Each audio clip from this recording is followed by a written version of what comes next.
live. We're gonna take phone calls. I'm ready to talk to these people. Let's have No a therapy intro. session. Vince said it best. No introduction, man. We know what happened tonight. The Kings got embarrassed on their home court. Welcome to a live psych. Welcome to a live post-game show here on the Basketball Zone Cowboy Kingdom YouTube channel. That was quick, Vince. I'm sorry, bro. It's a habit. It's a good habit because I know one thing. The Kings have a lot of bad habits, and they showed them again tonight. Bad defense, bad offensive execution. It was awful to watch. And watching it live was even worse, man. It was truly a waste of time. But that's why we're here to break it all down. If y'all didn't catch my tweets, make sure you guys do that because I was in-game tweeting. So was Vince. Make sure you guys check him out on Twitter at VMCenter. Vince, how you feeling, man? We're going through it, bro. I mean, I don't want to pretend like it's new. This was an embarrassing loss, man. It's starting to add up. I'm already ready to hear this comment section. I'm already ready to hear these phone calls we're probably about to be taking. I'm already ready to hear the trade talk stuff. I'm already ready to hear what's going on with Tyrese Halliburton. 0 points. 0 points.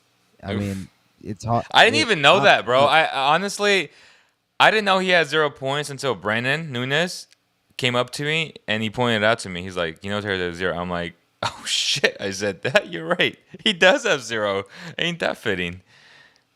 I don't even think he took but 4 shots. I'd have to check the stat sheet, but I don't think he took but 4 shots, and I was watching it the whole game. I mean, and shout out to Jillian H. I mean, I was joining her on her spaces while we were setting this thing up just to kind of talk a little bit with you guys, and there's this thing that has to be said over and over and over again because I think people are starting to now recognize it.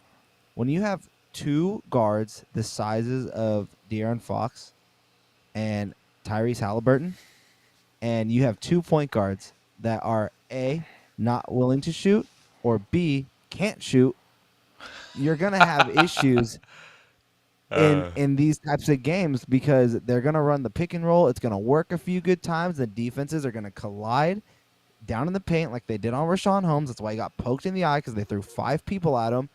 And then they're going to dare the Kings to shoot. And unless your last name is Healed, you're not shooting in a Kings jersey. You can't make a bucket from deep. Yeah. If your last name ain't Miracle or Biaz, good luck, man, because you ain't getting no buckets. So, yeah, Tyrese Halliburton, 0 points. Not good. Once again, I hate to harp on this, but the people who want Ben Simmons and Tyrese as your backcourt, that's just not the answer, man. I hate to harp on this, Vince. That is not the solution. You do not want... If y'all think Fox is passive or he can't shoot, well, wait till you see Ben Simmons. If people get mad about just seeing De'Aaron Fox on the corner, at least he's willing to shoot that shot, and it gives you like a small percent chance, right? Whatever he shoots beyond the arc, of it going in. Well, Ben Simmons, he ain't even going to remotely try to shoot that shot from what we know historically speaking. Obviously, is he a different player? We won't know if until they get him or if until he goes to a different team. But this whole will wait till he gets his own team narrative. I'm a gambling man, and I like betting positive odds. I don't like the odds of that, of getting his own team and then it just clicks. Like he's gonna turn to LeBron James. Like, I think I would bet against that. But would they get better defensively? Yes. But as I was tweeting out earlier today, the Kings just don't have an identity defensively. They don't communicate well. The only guy that plays hard on defense is Davion Mitchell. And then when Alex Len is playing in drop coverage, it makes a lot of sense because that's how you optimize a guy like Alex Len in drop coverage and not trying to switch him onto the perimeter, which is the most ridiculous thing that you can do.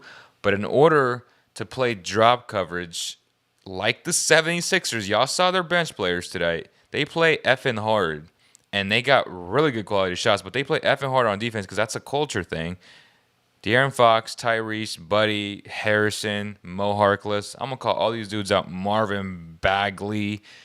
They just Either they're awful, they don't try hard, and that's just the truth. Yeah, it was just like I don't need to harp on individuals. I'm just gonna talk about what I saw in this game today. And again, I saw a team that in the beginning they were saved by a lot of Buddy Hield 3-point shots. Facts. Buddy was on fire to start Facts. that first quarter. And again, you live by the Buddy, you die by the Buddy, because later on in that game, Buddy started taking some ridiculous shots that didn't need to be taken so early. So you gotta you live by the Buddy, you die by the Buddy, right? And then it was, again, the Tyrese Halliburton 0 points thing. I feel like people didn't even notice until it was said on air. And don't worry, Tyson, we're gonna talk about some trades. I got some ideas for us here. But I think a lot of that Halliburton stuff, like you said, you didn't even notice until Nunes brought it up to you. I don't think Mm-hmm. anybody really was noticing it until Katie brought it up on the air. Like, you know what I mean? Like it was something that no one was really looking at. But the entire game, I'm watching it, and especially I believe it was in the third quarter when the Kings offense was clicking. As soon as the fourth quarter hit, they just sagged on him. They started sagging hard and daring him to shoot, and they're not. And they he wasn't willing to do it. And another thing is, Matisse Thybulle was reading that obvious jumping fake left, throw right pass. That's why that stopped working. I mean, you can't keep being predictable. You can't keep being one dimensional, which this offense, I've continued to say it over and over. This offense is one dimensional. And the thing that I haven't preached about enough, I don't think, is in this NBA, you can't have 2 point guards that are going to have the ball in their hands a majority of their time that's running your offense, with both of them that can't shoot or won't shoot.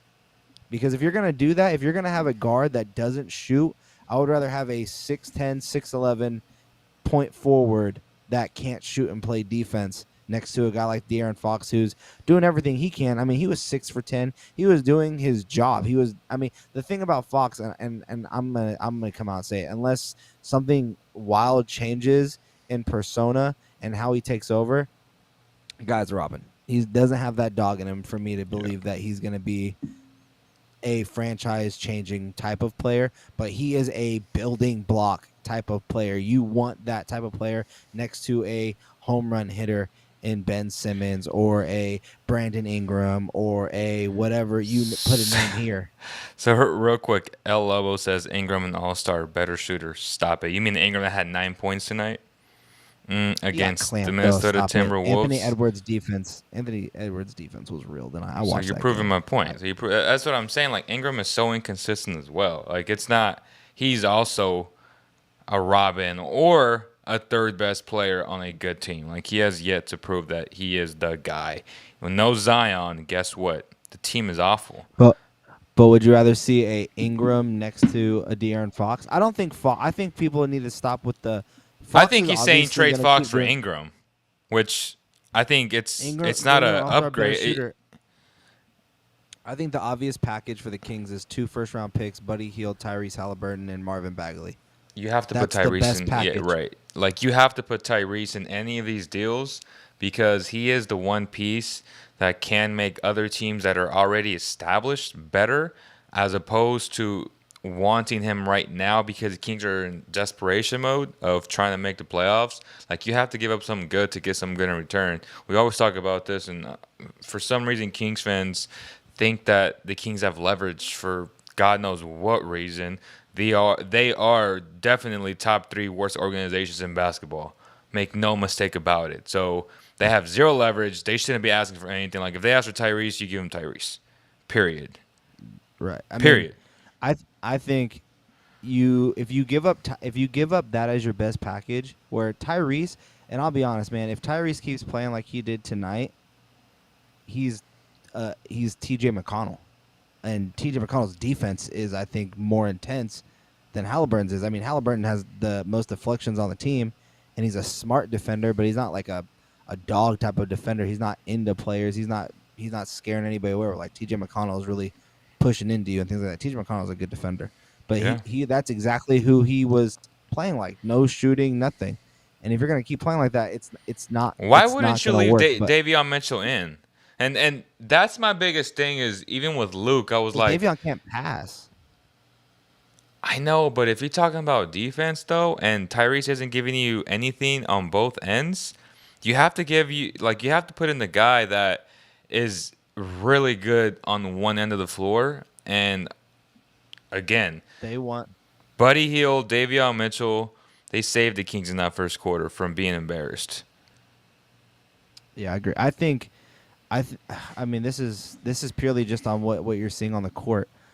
The Kings want to just play fast. They believe that they have the ability to outscore or outpace their opponents. Their But they defense, don't, Vince. They while don't. they keep I'm not disagreeing with you on that, but I feel like that's what they're going for. Why is it that they, after saying the word we need to focus on defense and rebounding, it's yeah, we want to push the pace, or the first thing that gets talked about is pace. And that's why, and the reason why I bring this up is because before we even talk about trades, Leo, because I know that's what everyone's going to really want to talk about.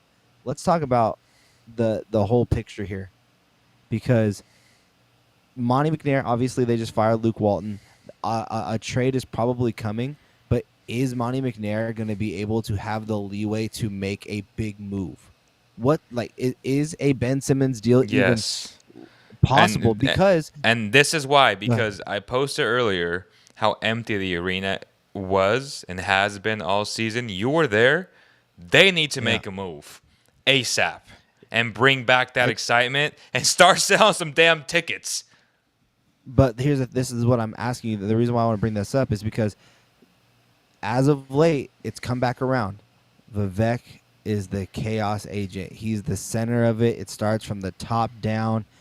That is the key thing. And ever since he's been here, it seems that he continues to preach where he's came from, which is a part of that Golden State, about a bunch of shooters. We've heard about him wanting to do 3-on-2. You've heard him wanting to Vince, be Vince, push the Vince. Do you pace. think really like this year and just let's just say last year it's been on Vivek, or has it been on the incompetence of Luke Walton and the incompetence of these players not executing? Like, I I think that understand they really believed. like the concept of oh it starts from the top down. Agreed, but to some degree, do you not blame the players? Do you not play the coaching staff No, for I not do. putting their You players in have the to. best situations? No, you have to. But the thing is that the players that they're getting, I think that the identity of this team is we need to play small ball. They dedicated themselves to this small ball lineup, and they thought they had these shooters, they thought they had these playmakers, they thought they had this, they thought they had that, but they didn't. They stayed too committed to a small ball lineup, and now if the deal is throw in a Tyrese Halliburton or throw in a Davion Mitchell to go get something bigger, that's something that you need to be looking at and doing. You can't just say, "Oh, we're building the right way because we were almost here, we were Okay, almost there. so We're just going to question for commit to you. this." Question for you. Do you think Vivek drafted Davion or was that Monty? I think Davion was a Monty pick, Thank you. So if you go in that direction, why are we even insinuating but that? I think they wanted Franz Wagner. I mean, they wanted Franz Wagner because of the 3-point Well, shooting. yeah, They for would have sure, got a for 3-point sure. shooting defender. But he wasn't there. So why not get Moses Moody then? Why not? You know what Okay, I'm saying? Like, so people can blame Vivek all they want. That's Monty's we're not going to guy. come.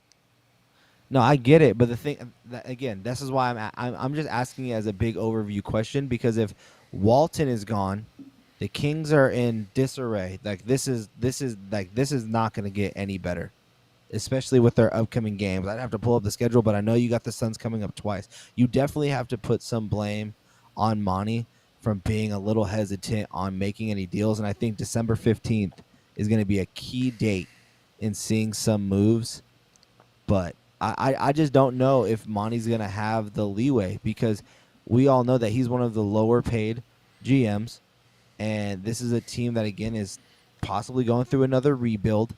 And they have no real identity. They don't even know who the next coach is. Gentry could be the guy. He couldn't be the guy. But the first thing that comes to Gentry's not my the mind guy. when I see Stop it. Like, Gentry, no, no, no, Gentry's not I the guy. agree.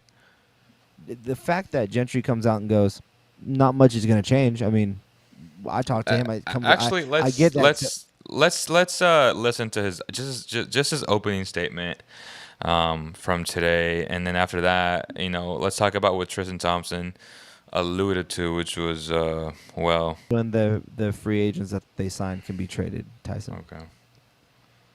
Let's see. 12 in the fourth. You were stuck on 6 in the quarter there for a good stretch. What wasn't working offensively? I thought we manufactured some shots. I mean, the bottom line is that, excuse me. Manufacture some shots. Somebody got Like stuff on what? the shots, and I thought we got They're some good open. They ones just at can't it. shoot. And we didn't make them, and that's kind of where we've struggled. That's not true, but okay. 33, 19, 30, 12. And that's really is not conducive to winning in this league. You give up 102 points. Obviously they shoot 42%, they shoot 28 from three. All of those say that you should win the game. But our offense, for some reason, right now is very stagnant, and we're missing shots, and we're not making quick decisions. We say point five, you got to decide. Either it's a shot or either you got to move it on. And we'll continue to work at it. We're going to find the combination of guys that's going to play. Don't really care what the hell the back of the jersey say.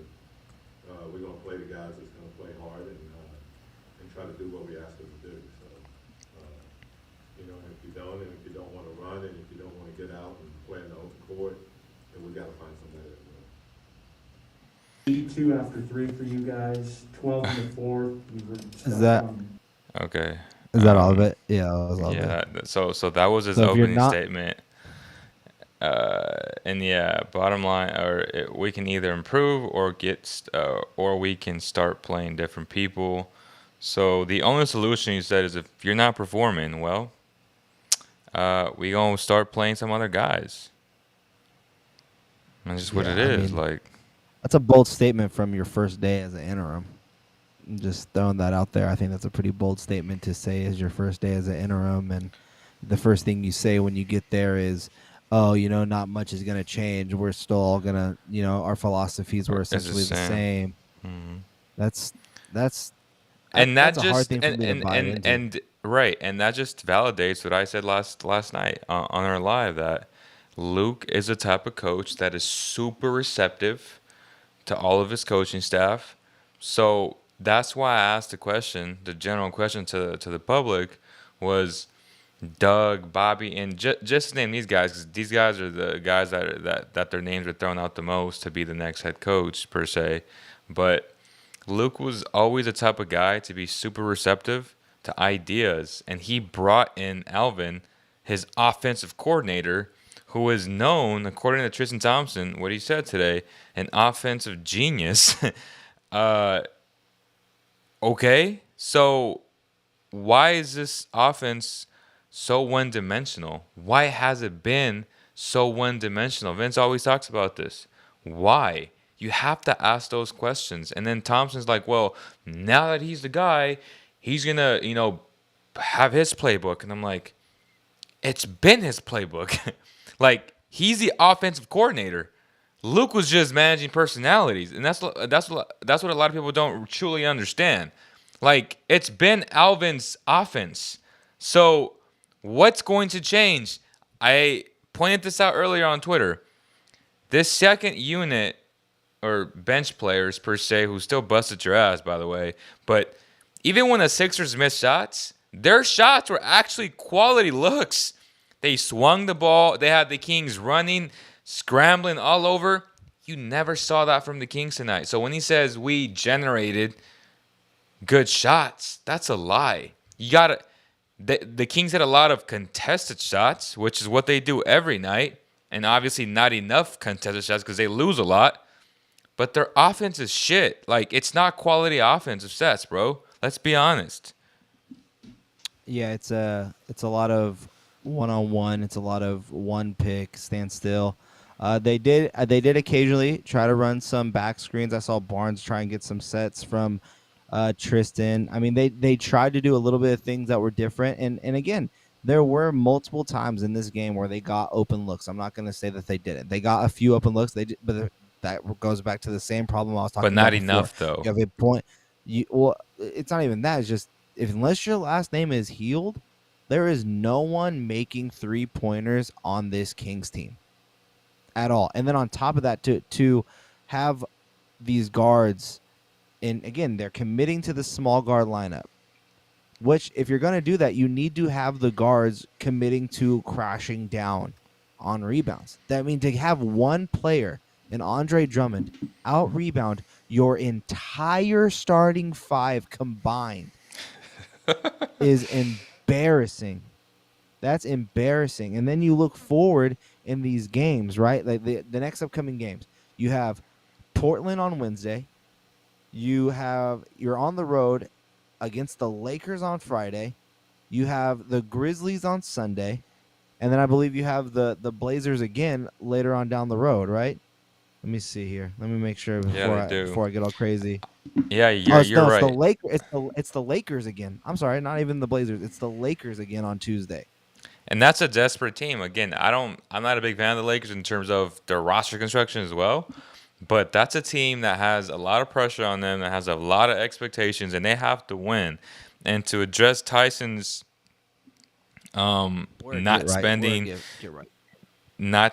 MLE, which is a mid-level exception, in free agency this year and last year under Monte McNair, is a true travesty, is a true disgusting travesty, because when you're in need of wings, you got to go out and sign somebody, bro. Like, what do you... I guess I get it. Like, you're not trying to give someone a bad contract per se, but you can use it and, give him a 1 year, 2 year deal, get off his deal, use it again. Like, it's there for a reason, to upgrade your roster, and he hasn't utilized it the last 2 seasons, which is super disappointing. But yeah, Tyson, great point there, bro. Yeah, I mean, hey, can I say one thing though before I forget? Because I've been wanting to tell you this to you since the game started. Because you and I spoke to you earlier about FanDuel and everything like that. But yeah, I told you Andre Drummond would be gross in this game, bro. I told you that. Hey, I told you that too, because I said, hey, I told you that when you got to the arena, tell that man I need what I needed. And I said, don't worry about it. He gonna get you 20 rebounds tonight. I had him everywhere. But hey, could you picture that size as your backup, or as your rebounder on that type of 1 year deal? That's funny. Like, he's not even tall. He's just so wide, and he's so strong. Yeah, that's why I want to play Damian Jones, because he throws his body around like Andre Drummond does. He just throws his body like a freaking... I don't understand why he's not playing. Yusuf Nurkic. Oh, okay, real quick. Where the hell was Metu tonight? I think Metu's out the rotation, bro. I think they're going back. I think with Gentry back, he gets to control the rotation. You saw Harkless back in the starting lineup. You saw Bagley play over Metu, who, by the way, got destroyed defensively tonight. I called that too. I told you they were going to do that. You did call that, and I'm disappointed that you were right, because that's garbage. I told you they were going to do that. That you're going to see a lot of Bagley. He's going to get all the opportunity that he wants. I think this is audition time for December 15th, because... And again, this brings me back to my initial question. How much rope does Monte have? Because we heard before that he could have already been on the hot seat. What, last season? He was on the hot seat. Now, again, he gets to now look to hire. Maybe they say, hey, we're firing Luke. This is your team now, Monte. Get your coach. Get your identity ready. Make the moves you need to make. Maybe he does have the opportunity to make that type of change that he wants, because it seems as if Monte, with the guys like Davion Mitchell, making Rashawn Holmes, who was their best defender and best center, making sure that he did come back. They found ways to make money to bring him back. I mean, being okay with Bagley being on the bench. I mean, maybe there is an identity in Monte's mind that could be built, and this is me just being optimistic about it all.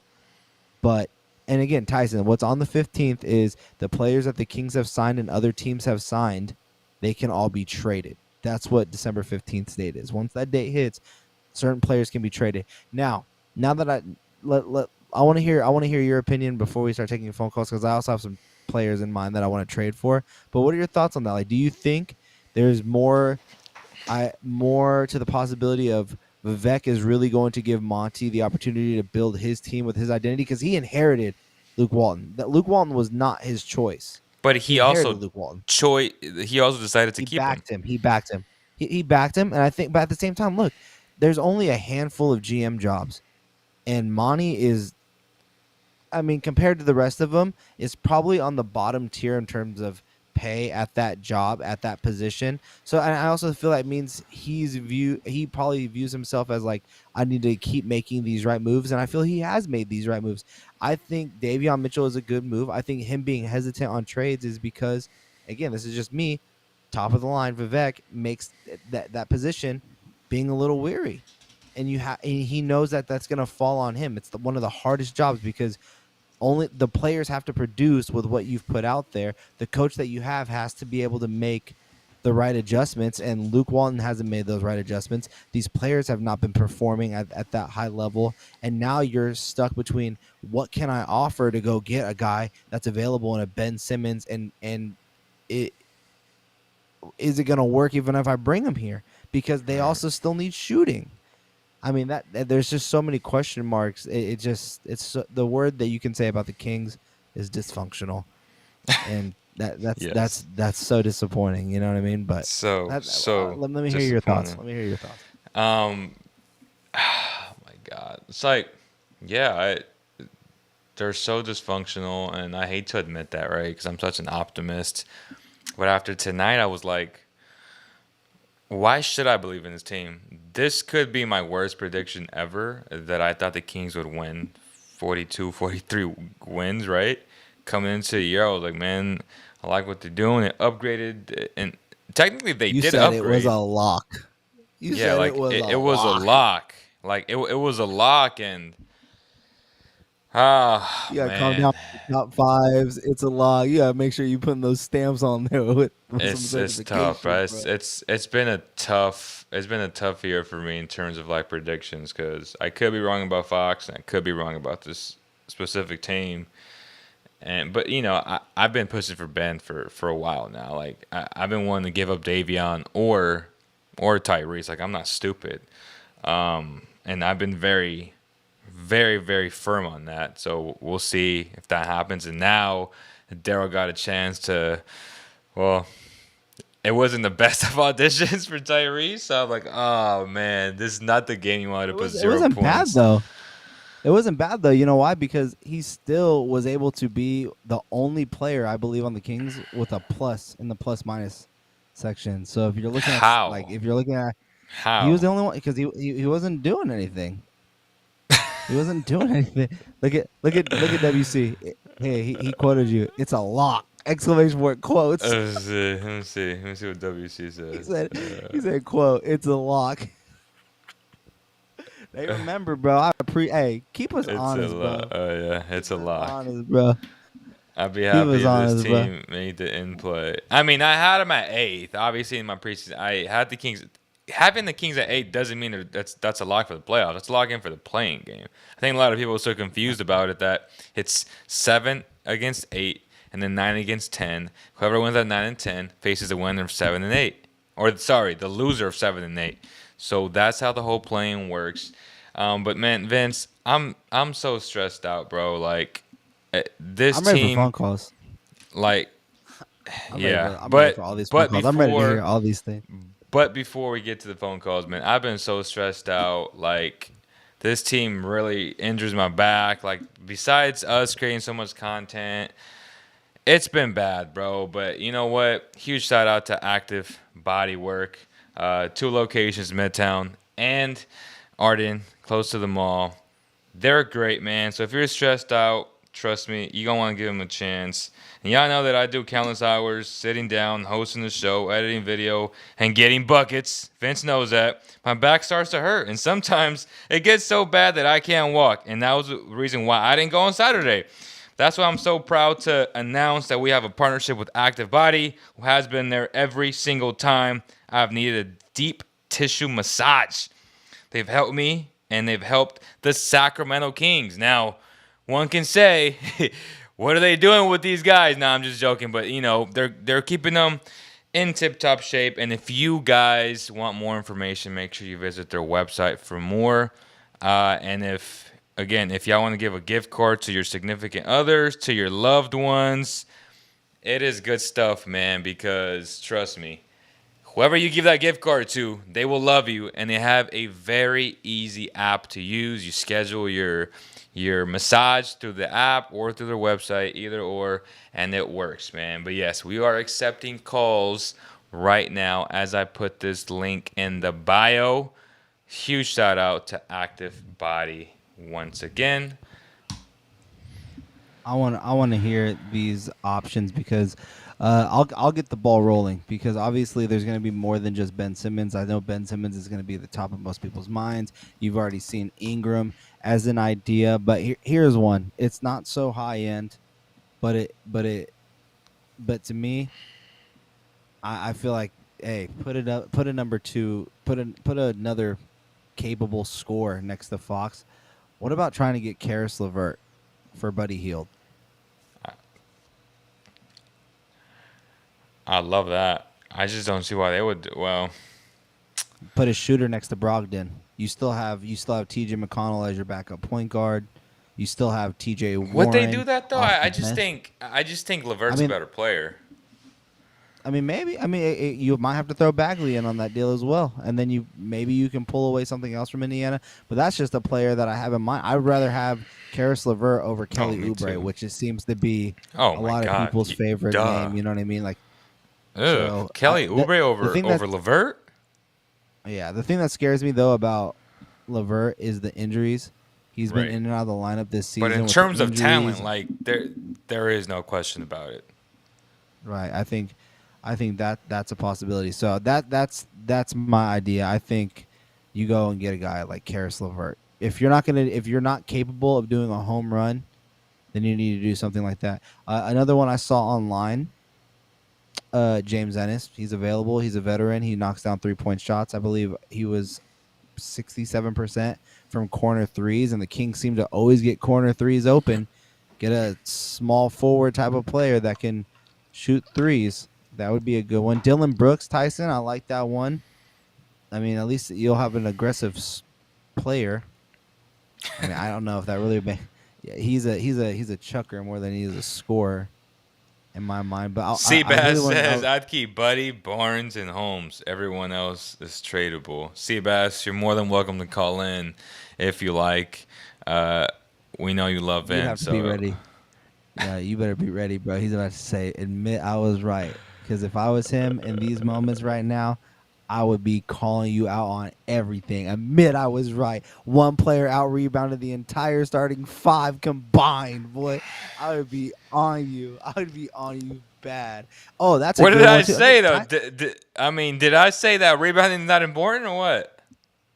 I mean, you got to kind of go watch the tape because you kind of were saying some things, and then, this is from my therapy session. I had a nice little one-on-one with Seabass. You know what I mean? I had to make sure that he was feeling okay. I laid him down on the Cowbell Kingdom couch, and we had a little one-on-one therapy session.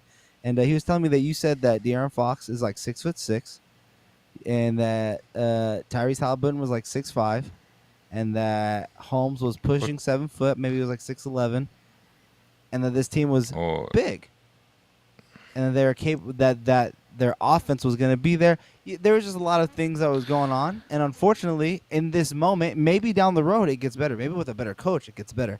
But as of right now, I'm gonna see if I can. I'm doing this for you, Bass. I'm gonna see if I can do this for you.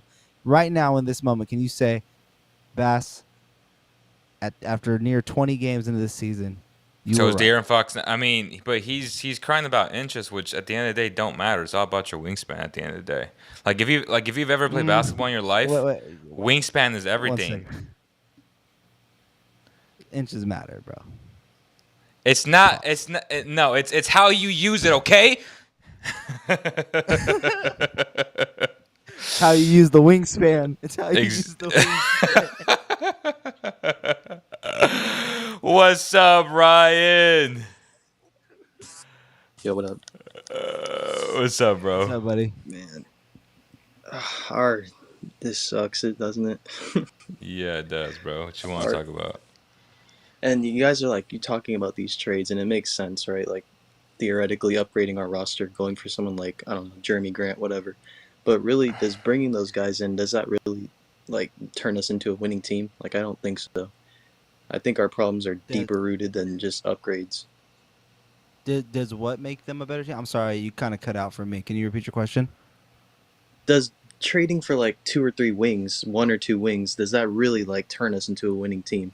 I think our problems are a little deeper rooted than that, honestly. So what do you think our biggest problem is? I think it's just discipline. I think it starts from the top down. I think nobody in our entire organization is disciplined. There's Vivek who, he can't let his guys do their job. There's the coaches. They're not. They What's don't. They Vivek can't. like? What's Vivek doing that? Like you just said a huge bold statement. Who's your source that he's not allowing guys to do their jobs? I mean, it just over the time. I mean, I've seen like even the videos. Like I'm sure you've seen that one video of him like overruling everyone in the scouting room who wanted to Nick draft CJ Stauskas? McCollum. Yeah, Yeah, but and that he was a went for. long Nick time ago. Stauskas? I'm talking about like Vladdy's last 2 years and then these two last 2 years. Like these guys have had reign to succeed or to fail, and it's easy to use him as a scapegoat. And I'm being honest. That's not the case. Vivek allowed I Vladdy. Vivek Oh yeah, allowed, for and this is a fact. that. Vivek allowed Vladdy to draft Marvin Bagley. was, Yeah, I think this is Ryan. His name is Ryan, right? I'm sorry, Yeah. yeah. I can't see it. But on Ryan's point, though, you're right. He did give Vladdy the opportunity to make that pick, to trust him, right? But he also trusted Vladdy because of his personality, is what we've heard from reports from sources on multiple sites like the Athletic, the Ringer, and Vladdy at times, I believe, also didn't even know about cap space or how that really worked. So just because you give someone the opportunity to succeed, sometimes you need to be stricter on certain people. And I think that there's times where you see Vivek either being all in on one idea or all in on another idea. It doesn't know how to just take this sit back and approach. And I think you have someone here in Monte that wants to build, but I think and this is why I brought that question up earlier, is how much rope does he have and which way are you leaning? Because from the way that you're saying it, is you think that Monty's going to have the opportunity now because he inherited Luke Walton. Now that he's gone, Monty drafted Davion. That's his guy. Build your identity with this team on December 15th. Once these players can be traded, you can start building the team you wanted it to. Let's really start building and looking forward. Maybe you're right. Maybe that is what it is. Or is it, hey, we have these guys. We have these people under contract. These are good players. Make us better. And maybe that means he can only make smaller moves. And I think he's right. Discipline is a huge thing. It's also just I can't say that you're wrong for saying discipline is a bigger thing. But to your other question of, do you think adding these other wings would make them better? If you add a Jeremy Grant in a starting lineup that does have a Fox, Harrison Barnes, Rashawn Holmes, and I mean in the trade that Leo suggested, was it Marvin Bagley and 2 first-round picks? What was that deal, Leo? Do you remember? Marvin, 2 firsts, Tristan Thompson, which two There you go. expirings. So you still get to keep Buddy. Yeah. So I think you're capable. If Tyrese is going to keep not shooting, a starting lineup of Fox, Buddy, Barnes, Jeremy Grant, and Holmes makes you bigger, makes you able to switch because they love switching defensively. And Jeremy Grant is a scorer. He's proven in Detroit and in Denver he's capable now of scoring on all 3 levels. Maybe not consistently from the 3-point range. You don't want to see him just chucking threes, but he has post moves. He's a great slasher, and he's showing that he's a great leader for young guys in Detroit. So does that Right. make them better? Yes. So I do think that you get better when you add better talent, but you have to give up talent to win talent. And again, I think the Kings' best asset right now is obviously Tyrese Halliburton and Buddy Hield in terms of player, but biggest asset to me is having a first-round pick given away with the name Kings next to it. Right. Yeah. All right, Ryan. I appreciate you, big dog. All right, thanks. Okay, so real quick to address this comment, and it's from Sac Kings 916. I'm gonna say this with all honesty, brother. I got love for you. I appreciate the love and support that you give this channel. But you know how I am. I'm very brash. I'm very honest and very transparent. This comment is garbage. Okay? And let me explain to you why it's garbage. It's an awful comment on the fact that this isn't the MLB. Okay? This isn't FIFA. Like, this isn't soccer. You don't go out and just spend money. There is a salary cap, and there are rules under the salary cap. You cannot throw the bag at players like Tatum, Ja. That doesn't make any sense. So I just have to call you out on that because that's not how the NBA works. You can't just be, oh, I'm going to go buy LeBron James. Again, this isn't soccer. You know what I'm saying? Like, there are rules in place so that technically to give the small markets better opportunities as opposed to the bigger markets who do have more money, who can spend more money. Like, honestly, if it worked this way, the Lakers would buy everybody. But thank God it doesn't work that way, because if it did, it'd be a lot different. So I just want to point that out real quick because that's not how basketball works, brother. In terms of throwing the bag, Vivek, again, you work under what your cap is. Like, can you go over the luxury tax? Yes. But why would you go over the luxury tax when you have a bad team? Like, you're not a championship contender. Typically, only a true contender goes over the luxury tax and are willing to pay that. So I think you should really, like, go back, do some research, and find out how, the whole acquisition portion of basketball works, and that would suit you very well. Can you throw up a comment for me? Which one? This is GL Lobo. This is more of a statement from him, not a question. It says number 1, Fox is not good enough to lead a team. I will, as of right now, agree with you on that one. Yep, as of right I now, agree. he hasn't proven to be a true leader, and that was a big criticism heading into this year. Number 2, Bagley and Davion are bust. First of all, Bagley, because this is going to go down to what your bottom statement is, which is these are problems. Monte's done a bad job. Bagley was not Monte's pick. He inherited Bagley. Can't put that on him. Davion Mitchell is in year 1, and he is showing a defensive promise. Can he pass really well yet? No. Can he shoot the ball yet? No. But he's a rookie. Calling him a bust through 19 games of an NBA career is pretty crazy to do. So you can't. I don't use that. I can't put number 2 next to it. Tyrese is not a starter level player, quote unquote, or in parentheses yet. You might be right on that one. That's fair. I'll give you that one. Me too. That's probably true. But we also know what Buddy is like as a starter, and I still like Tyrese better in terms of being a starter over Buddy. But at the same time, know your personnel. If De'Aaron Fox is your best player, you might want the shooter next to him because then it gives him the ability to move down. Would you start down Davion court a Mitchell little bit faster. over Tyrese? And It's then too you bring undersized for me. Tyrese. It's too undersized. But then you bring Tyrese. Start Buddy, in my opinion. You're undersized, but I mean, Davion is 3 times the defender that Buddy and Tyrese is combined.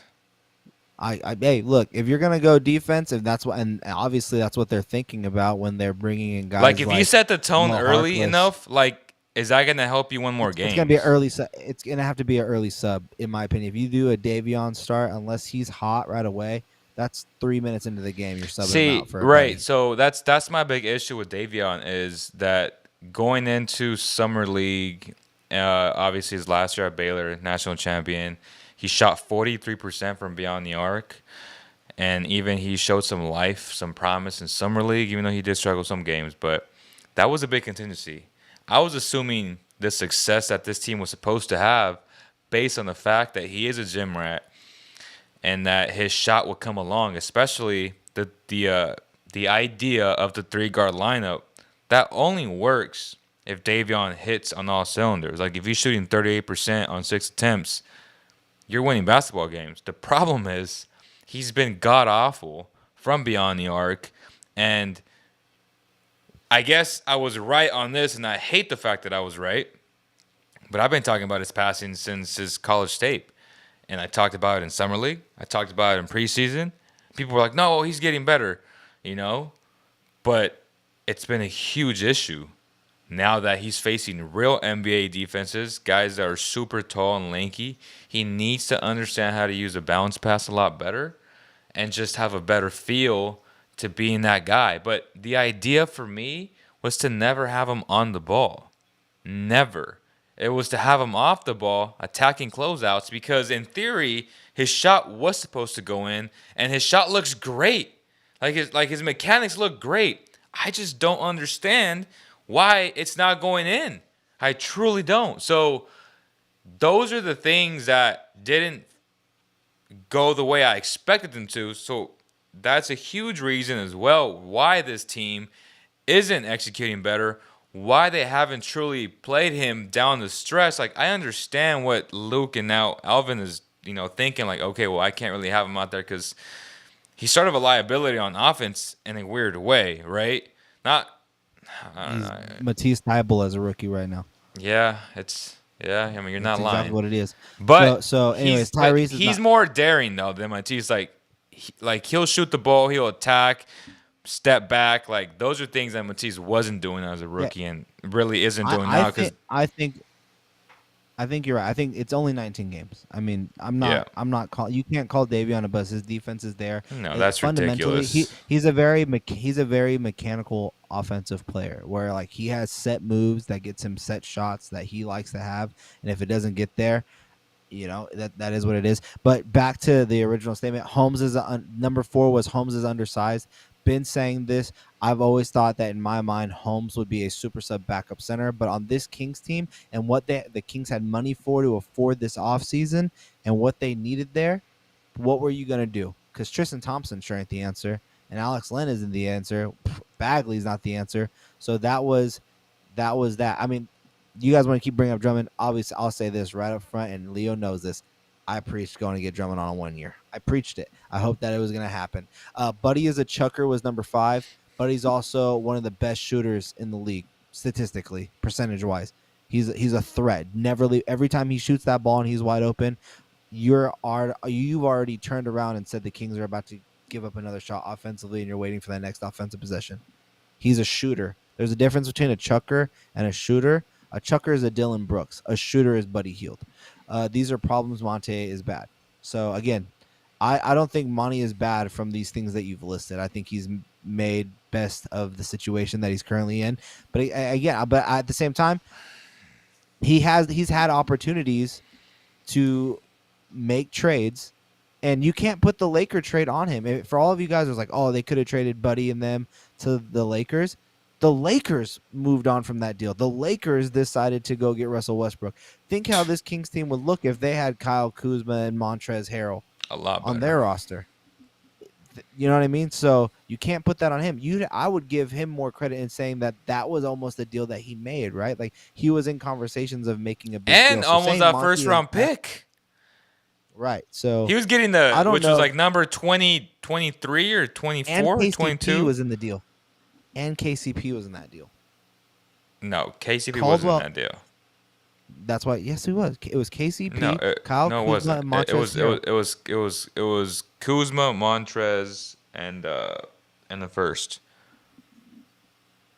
I'm like no. Sure I'm 100% sure that wasn't a deal because that only worked for Russell's contract, which was like $40 million. But they were trying to get something They were trying to get something else from the Kings. I thought that's why KCP. It was just Buddy Hield. Yeah, it was just Buddy Hield. So like Buddy was, I think it's $23 million. So that's why it made sense with Montrez and with Kuz's contract that matched up, and then the Kings wanted that extra pick, which they could have used as well, right? Drafting a big potentially. But just to address that Kings one more time, he said, "What I mean." If we never go get players and free agents so we can pay the money. Okay, so let me reaffirm everything that I've said, brother. Nobody wants to come here. Like, if you have an option to take a 4-year, $100 million contract between the Kings and the Lakers or the Heat or whoever, which contract are you taking? It's not whether or not the Kings can throw the money. Like, yeah, the Kings could throw the exact same money that LeBron got from the Lakers. He was never coming here. I don't think you understand that. Again, I just hope you can just So, like the best way just for him to say it too is the team that they're leaving when they are free agents, to bring can them pay back, them the more. team that they were just, it would be in their best interest to throw them the bag, right? Because they can have the opportunity to pay him more than the entire market can. Right. So if they're saying no to that, and they're going to get a max contract from the max is anything that any of these teams can offer, and they get to play in other cities other than Sacramento. Like, do you not? This is the biggest way I can present this to you in terms of why free agents don't come here. Chris Webber, through all of his success that he had here, has come out publicly multiple times and said he cried on the car ride to the arena after finding out he got traded and picked up at the airport. Cried from the airport to the arena because he did not want to be in Sacramento. And then to hear the dysfunction publicly in the media about how Dang. dysfunctional this franchise is. That's a dysfunctional comment. I'm sorry. That's a dysfunctional comment. He says, Davey, I won't be in the league in 2 years. That's Yeah. like lightweight trolling. Yeah. That's lightweight No, that's I mean, heavyweight have trolling. your opinion, That's though. heavyweight trolling. That's light heavyweight trolling. I mean, I get it though. Like it is what it is. But then I saw something up here as well. I mean, you're right. I mean, it's not that the Kings can't throw money, because obviously if they could throw money at a top tier player and that would make them come here, they would do it. The problem is they're not. Most of those players will not come here. That's why you need to go after a guy like Ben Simmons, a disgruntled superstar whose price tag is lowered because of the things that he is doing off the court. Like, that's why you take those types of risks. Tyson's brought up some good trades, bro. He's brought up some good potential names, and That's my boy. And just because he's been in here so much, I want to name a couple for you and just get your idea off of them. One of them that he brought up is, and I know you're gonna love this one, Christian Wood. I love Christian Wood. I hate his college. Christian Wood has been rumored through certain reports that I've read that he has been a little bit of a locker room issue, and leadership kind of lacks on his part. Talent-wise, though, He's another non-leader, though. So if people want to bring up Christian Wood, I'm telling you right now, for my Rockets people, like, he's super talented, super gifted, but he ain't going to change no culture. So if you want to address the need, which he's better than Metu, he's better than Bagley, you address that, I guess, that stretch four league, because that's truly what he is. But again, his best position in today's league is the 5, and he's reluctant to play the 5. Şengün is already playing really well. So, and they got Garuba, who they drafted out of 23. They could move on from him, but they also want talent in return. They want assets in return. And they're looking at the top 5 guys in this upcoming draft. Like, this upcoming draft got a lot of bigs, a lot of 4s and 5s. So that's what they're looking at, tanking the right way. And, yeah, like, they would give up Christian Wood, believe it or not, which is crazy because he is extremely talented. And that would be a solid get for the Kings. I think a deal that the Kings should consider, if they did do a deal for a guy like Christian Wood, and if they make a type of trade with the Rockets, is I would ask for somehow, some way to pull Eric Gordon from that team. I think he only has 1 year left on that deal. You get a veteran who's been in the playoffs, a real scorer next to De'Aaron Fox. Plus, you can have Christian Woods and Rashawn Holmes, which would be Bass's. So it would be Bass, what? Bass would have to change his pants. He'd still complain. He'd still complain. No. If he saw a starting lineup, if Javi's dad saw a starting lineup of Christian Wood, Rashawn Holmes, Harrison Barnes, Eric Gordon, and De'Aaron Fox, he'd change his pants and his underwear twice. No, he wouldn't, because he hates De'Aaron Fox. It doesn't matter. He wants a. Telling you, I love bro. that. I think he would love it. But I think if they do make any type of deal to go get a Christian Wood, and I think that's a great trade, Tyson. I think that would be a good one. So what is it, Buddy and who? Veteran. What? It's Buddy and who else? It would probably be. So Eric Gordon does not have 1 year. He'd have 2 years after this year, actually. So it'd be like Buddy, Bagley, and like a pick? It would be Buddy Bagley and probably like a pick. Yeah. Yeah, Probably Tristan Thompson and probably Tristan Thompson. I'd do that. I'd do that in a heartbeat. I'm trying to see on Fanspo if it worked. The other one he brought up is I'm trying to pull it up here as well. Oh, Malik Beasley. What are your thoughts on Malik Beasley? He's a scorer, but I like Eric Gordon better in that situation because Eric has proven it. His only issue has always been injuries. Like Eric has been a fabulous player when he's been healthy, and it hasn't been very much because he's always injured. But yeah, I like Malik, but he also has off court issues. I don't know if you guys know. Like the dude served jail time, or I don't know exactly like what his like the exact details, but I mean he's been in prison, right? Who? Malik. Malik Beasley? Hmm. I think he. I don't know if he's been to prison. I know he got. Well, in it's not trouble. prison. It's like like in-home jail type thing. Like he can't go out or Yeah, he was on like house arrest. like He was on house he arrest. has like off-court issues. Like and that's a fact. I just don't know the details of it. So Yeah, I is that couldn't the speak on culture that. that you want to bring in? You know what I'm saying? Like we're talking about culture, and which alludes to Ryan's, and he wants your take on, and my take on Vivek on George Karl saying that Vivek should sell the team, and my thoughts is yeah, right.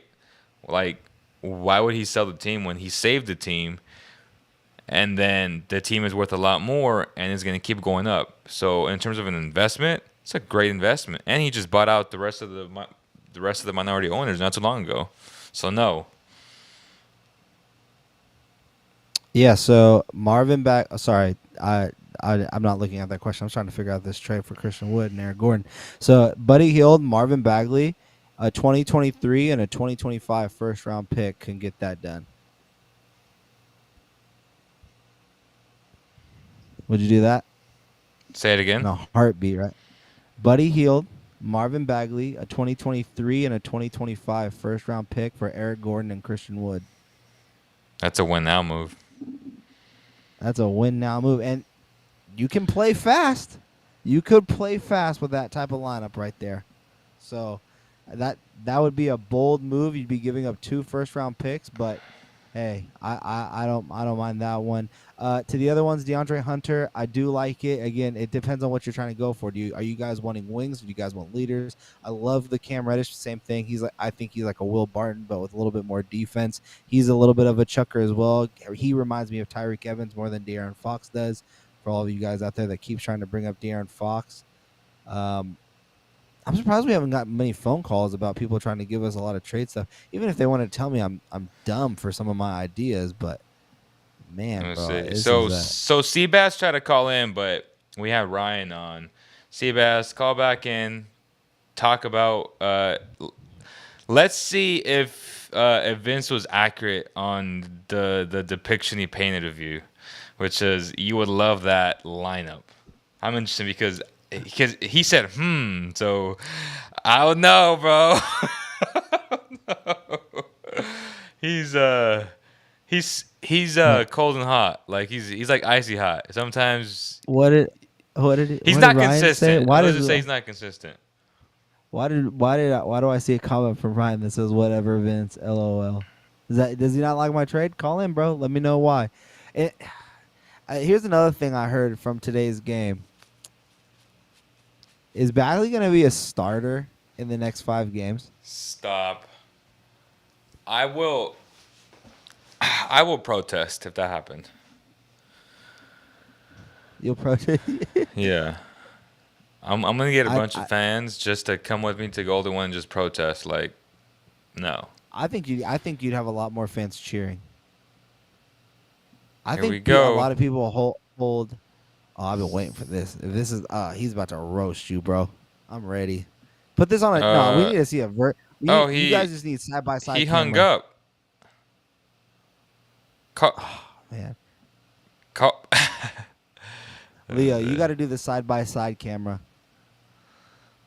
By the way, while he's looking up the phone calls, guys, I want to remind everyone that this show is brought to you by Valley Tires, Valley Tire Center.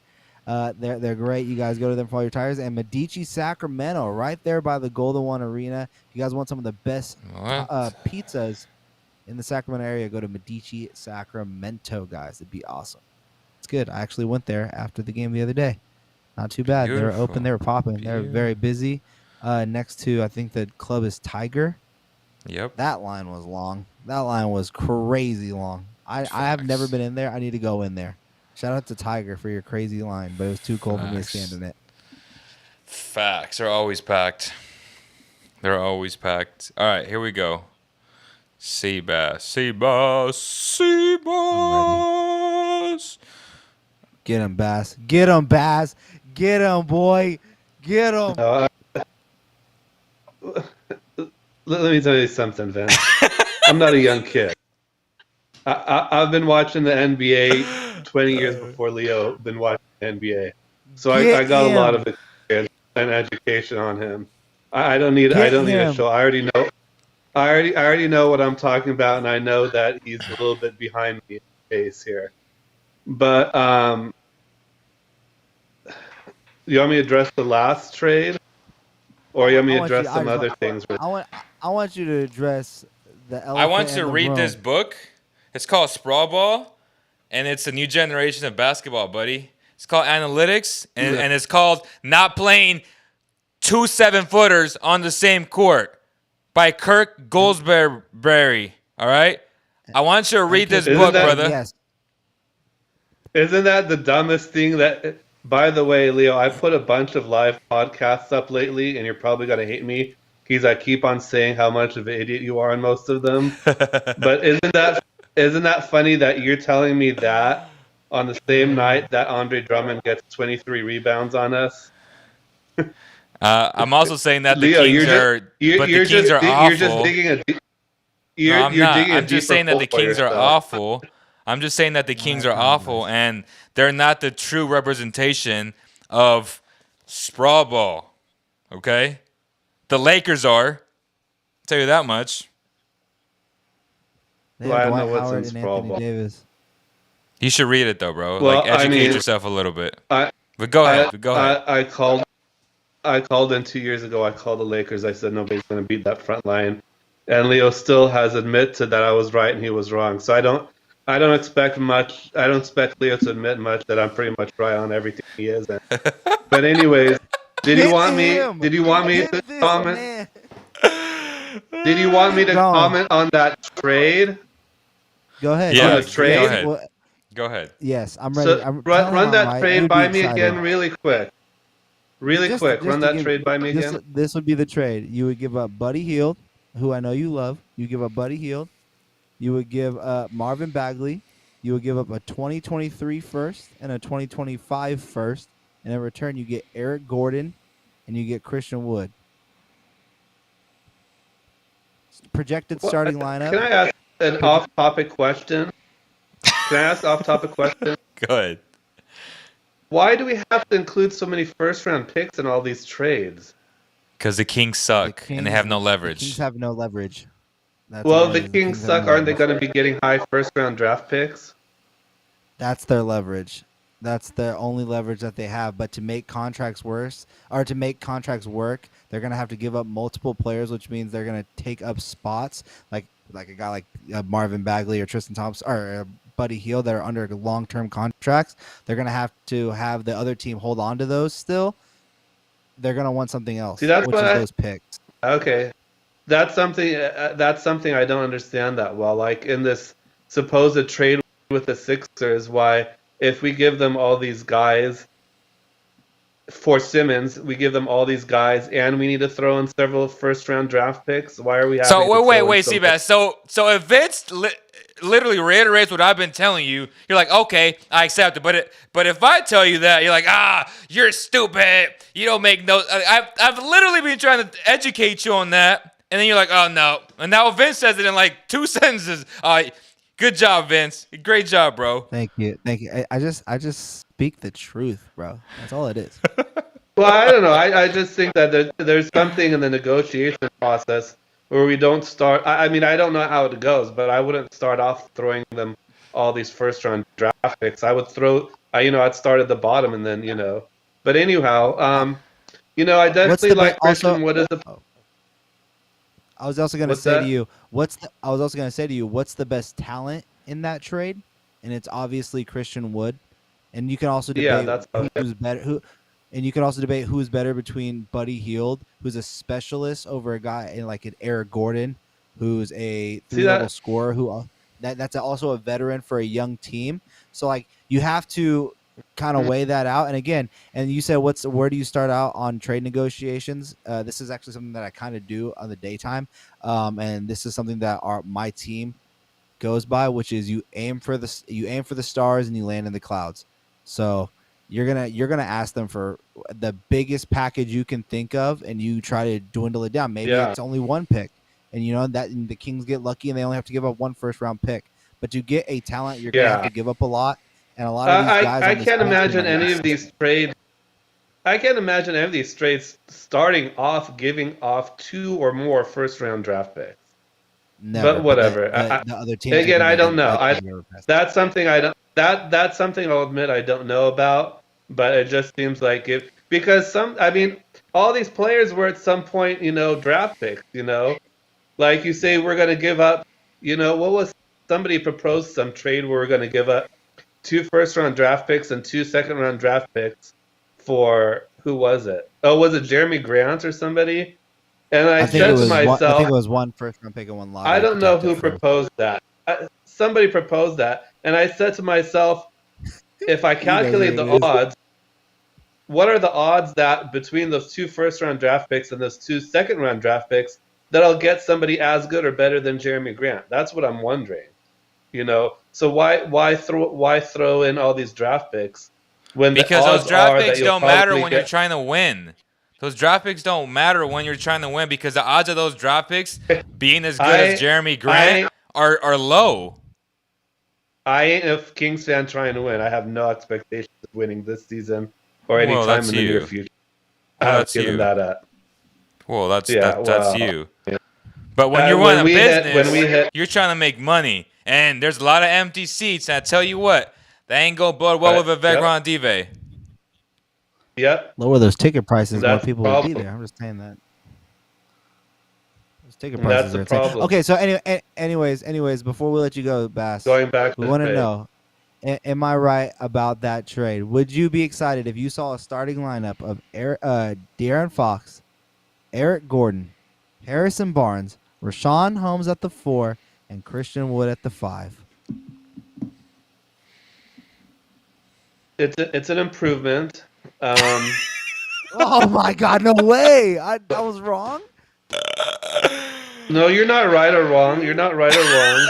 I told you I was right. I know Seabass. Yeah, you're right. Hey, I You're just not. met- me and Hold him on. just Hold met.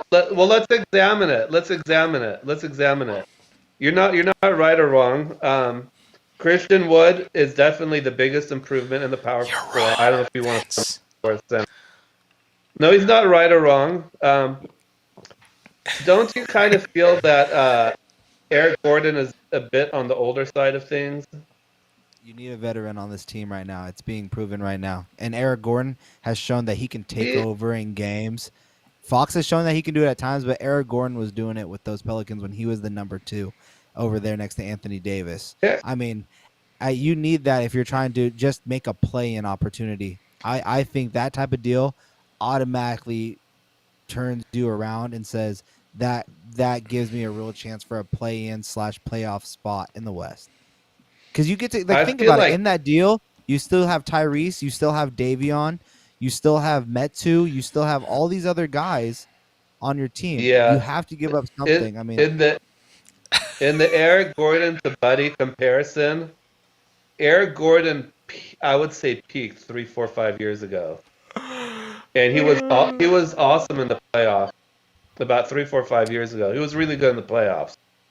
Hey, Ryan Ryan says Buddy Hield Bass. is going to be that score. Hey, Ryan says Seabass wants Whiteside and Boban at the 4 and the 5. Yeah. So I'm a little concerned about the age thing on the Eric Gordon. His whereas contract's I up in feel 2 like years, though. His contract's up in 2 years. It's not like you have him for the long Where I term. feel Christian like- Wood, you have him for 4 years. But Buddy is in his late 20s. I feel like Buddy is hitting his peak. At his peak, we're hitting it. And I feel like Gordon is a few years beyond it. So there's a little bit of an But age issue there. but you get what But you what I'm want, saying- which is more size. I think it's just you're trying to form around talent. And Eric Gordon, he's 32 years old. He has 2 years left. Is he a veteran? Yes. Is he older than Buddy? Yes. But you also have to think in that deal that I'm proposing, the Kings still have a pick this year. You still have Tyrese Halliburton to now back to coming off the bench, and maybe he can develop into being a starter. Because earlier today, El Lobo, I can't remember the name that we saw. He says he's a potential starter, just not right now. Maybe this. Don't tell projection to get him Seabass there, that, because Seabass loves Dave- Tyrese, but he don't talk when he gets 0 points. Davion Mitchell, Well- maybe he turns into that number 2. I mean, there's other guys that can potentially be out there, but you get the talent of Christian Wood under a 4-year deal, and then to also get a veteran talent who is also a 3-level scorer and can help the ball handling ability of De'Aaron Fox and can also help the scoring load off the shoulders of De'Aaron Fox. From all 3 levels, Eric Gordon, that trade makes sense to me. That honestly, Tyson. Shout out to Tyson Warren. That was my favorite offer I've heard. I'm not focused on anything right now. I'm sorry. My issue is the age. I think Buddy is at or hitting his prime. I think Buddy has a good 3-4 years of prime left, and I think Gordon. I mean, we know guards in their 30s. Buddy's shooting will never go away. Buddy has How 5 many- years how of prime many- left. Shooting will never go away. How many good guards are there out there past age 32? But at the same time, I still think Eric Gordon. Lou Williams. I think Eric Gordon can always be a good 6-man. And again, it's not like you have him for the long term. That contract falls off in 2 years, and maybe even after that year is over, a playoff contending top level team would want that type of scoring off their bench, and you can get a 2nd-round pick or another young asset in return. Maybe a Cam Reddish. So because Lou Williams has kind of been up and down, maybe you can get a Cam Reddish to the Hawks from the Hawks just for an Eric Gordon. Like there's other moves that could be made outside of just thinking about the age. I'm just looking about production of what Eric Gordon can do when on the court and his ability. Because all you really need is someone that can shoot, which Eric Gordon can do. He's a 3-point shooting champion, I believe, as well, just like Buddy Hield. But he's a more complete scorer over Buddy. Buddy is a pure shooter. So that's why I think also, again, the biggest thing for me is you see it as, oh, he's too old. In my mind, I see 2 years and a veteran leader who's been to the playoffs, who's seen the ups and downs of both getting injured and coming back and still being productive. Like that's a voice, that's a culture type of person. He peaked in the playoffs He also about knows 3-4 Gentry. years. Everyone on this team has never even sniffed Well, the that's playoffs. my take. I mean, my So take is Eric is averaging So- 43% from beyond the arc right now and 13 points a game. Yeah, I mean, he's still a shooter. He's still good. Yeah. But I mean, you're right. I mean, he is older, but I think this team has Yeah. enough young players. It's time to have some veterans, and some veterans that can carry weight. Because Tristan Thompson, being your only veteran voice, and his production is screaming and grabbing a rebound during losses and giving up just as many rebounds as he's grabbing on the defensive end. Because this Kings rebounding is horrible. Bass, you and I've talked about it multiple times. It's the Kings rebounding is I atrocious. talk about right? that a million times a day. I talk Hey, about look, that a bro. million times a day. Like, you finally have someone on the show that supports that comment, bro. I agree. I mean, I It's support horrible. that This the guy- comment too, but okay. Leo, please stay out of this. You've been All right, put, so you've been put Seabass, off to do the you side think on this. that wait, quick question to Seabass. Are you insinuating that I said that rebounding is not important? Because that's just a fallacy. Like that's No, blasphemous. you probably would say that it's important, but I'm willing to do what it takes, as in putting the big guys or big enough people in the front line and sacrificing a guard for a forward and moving, But people you don't around. have that forward.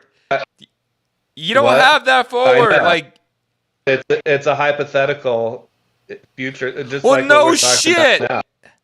I would too, but I- you play with what you have, and Right. you play your best guys. And guess what? Your big guys, Bagley, isn't one of your top 10 players on his team. I'm sorry to tell you that he's not. I I didn't say he's my guy. He said he's my favorite player. I didn't say he's the best player. Well, But I'm telling you, he's not a top 10 those player are on this different. team. Those are two different things. Although I like what the guy from Toronto said, that that he is full of talents and he came to the wrong organization. But let me go back to Mm, what Ben was saying. So No. um, That could be I true. that that That could be true. that trade it's just the age thing. That's it. But I still question how much Gordon is better than Buddy. Is he really that much better? I don't know. So, okay, I've never. you keep saying that. You keep saying that. The thing is not about is Eric Gordon better than Buddy. It's because he's not. Is Christian Wood better than Buddy and Marvin Bagley combined? And you get a veteran in Eric. I think Christian Wood is better than Marvin Bagley and Buddy Hield combined because he can shoot the three. He's a good help defender. He's not a great defender, but he's a great help defender. Rashawn Holmes, I think, is pretty good defensively on man, even in pick and roll situations. So if you can have a help side defender, that you basically have your Sabonis and Miles Turner, right? In my mind, that's what you're kind of going for. And on top of that, you get a veteran scorer who's shooting 43% from deep and can shoot with by putting the ball on the ground and isn't afraid to drive to the basket more than just 4 times I a game. mean, Eric Gordon is like the Lakers picking up Bazemore. It's a win now, win this year, win I next know, but year. he just explained to you that Christian Wood's better than both Bagley and Buddy. So that's just like an Okay. add-on. Okay. I mean, in that trade, it's a, Let me tell with Seabass Eric. what Wood's averaging. I'm That way looking he at the gets age happy. thing. I'm just saying, with Eric Gordon, it's a win now. It's not, But we're having him for what do 4 you or think 5 that they're years trying down to the road. what should the Kings be trying to do when they're in a 15-year Hey, drought? Seabass. I mean, I think Will I this think change making your I mind? don't have the Wait. Kings. Wait, Seabass. Christian Wood is averaging 11.2 rebounds a game and 16 points a game. Does that change your mind? I've been very high on Christian Wood. I would love to see Christian Wood on the Kings. I don't. There's nothing about that. So what But do you? also, I want to wrong. say, Hold on, as I a have to Kings correct fan, myself. I'm not necessarily wanting a win now thing. I want to. We're at ground one, dude. We're building a dynasty. And I Okay, don't want so like a win now. I don't want mediocre players. I'm willing to wait 5 years if that's what it takes for the Kings to build. If they still want to develop talent or develop Davion or develop Tyrese or develop Damian Jones, fine. That's fine. This season is that's gone to me. And it that might be few that seasons gone. I don't mind. I'm not looking for a win now. Eric Gordon is in a win this year, win next year kind of situation. That's not the Kings. That's maybe like the Lakers picking up all these veterans and I think Bazemore and Dwight Howard, DeAndre Jordan, and that's a win you now. Get guys in their mid again. early 30s or y- something like that. That's not what you're a I'm patient looking Bass. You're a patient guy, bro. That's all it is. You're more patient than most. for. You're more patient than the I've been, business of the dude. NBA. I've been a Kings fan since the mid '80s. Hey, But bro, but I but applaud I you don't for have any sticking with great. this I team. know who they are, and I don't have any expectations. They're doing actually much worse than I thought this season. I thought they'd be much better. They're doing much worse than I thought. But once I saw certain things, I was like, nope, it's not happening. But like I said, I want the Kings to have a center. I want the yeah. Kings to have a center, and I saw the Kings being out rebounded like crazy by 20 by the Jazz, by 15 by the Pacers at halftime, by 15 by I don't know who we just played. I mean, it's just not happening. And the main Yeah. things I've been touching on are defense and rebounding. This is what I was telling you the other podcast, Vince. I said this is all BS. I said I'm looking for two things. What are my priorities? I know the NBA. I said defense and rebounding. You could sit here and talk about pace and offense all day long, but until the Kings get to be a decent defensive team and a decent rebounding team, decent, give me decent. Don't give me great. Give me at least decent. They're not going anywhere. And I don't care about 10 seed or any seed. And they haven't addressed that. They haven't fixed that. So I don't have any I, expectations of them until they so get again, Great I'm gonna stuff say there. again. Great stuff What was there. that? Let's take more calls. He's not wrong Yeah. about defense and rebounding. I mean, he's not wrong. He's right about that. But So, so to address the thing though, like he said, he's willing to wait 5 more years. That's a patient person. He said he's been a fan since the '80s. You got to give him a round of like, hey, bro, you've been through the ups, you've been through the downs, but this is a business at the same time. If your yep. business is failing for 5 more years, you're already in a 15-year drought. You can't look at it in that way. You have to look at it in a bigger picture. So And for it's me, funny you say it's that, not. Vince, because Gentry literally brought that up. He's like, we haven't been a part of those 15 years, and I'm like, but that's irrelevant. You know what I'm saying? Like, No. You can't put that on the shoulders of the new people that have been here, but you have to put it sure. on the name of the franchise. Like you want to have that out. But my big thing is I have to get this out of the way before we continue talking because I know someone's going to correct me later. Christian Wood only has 2 years left on his deal, so not 4. I said 4. The right answer is 2 years. So that does change my mind a little bit on how badly I would chase after a guy like Christian Wood because you don't know if he would resign. But I did want to fix that before we continue. Go ahead. Foul below. What's up, brother? It's Pablo, but so Fox and Tyrese, how you think that's gonna work long term? Oof. I would try to trade Tyrese and get a guy like Ben Simmons. You know, get a guy like. Well, I'm not gonna say Bradley Beal no more, but I mean that was the name last year to put Fox and Beal together. But no, like I don't know It's if not it'll work working. out long term. It's not working. Yeah, I don't know if The it's a you can't have 2 guards in this league with, and I said at the top of the show, you can't have 2 guards in this league, one that can't shoot and one that doesn't want to shoot.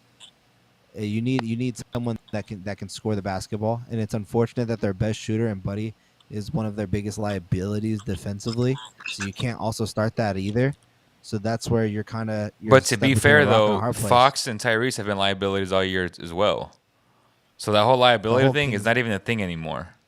You can I keep think saying that, but like the people, Buddy the difference. is more of a liability. Thank you. That's Buddy the is same more- reason why we talk. Right. You can't say that type of comment and then also bring up Marvin Bagley getting put into 1-on-1s against the Jazz and how bad he is because Buddy defensively, I'm not saying that you're not wrong. The whole Kings defense has been atrocious. They just lost to the second unit of the Sixers today by double digits. Obviously, the whole entire defense is bad, but Buddy playing defense is horrible, just as bad as Bagley. So I mean, I don't- No, that it's is what it not. is. No, it's not. Bagley is 10 times worse than Buddy Hield. Like Buddy's actually been okay. Like It's honestly, effort. like he gives effort. He gives him It's more not effort. just Buddy's defense though. He takes stupid shots every game. He has to though. He has to.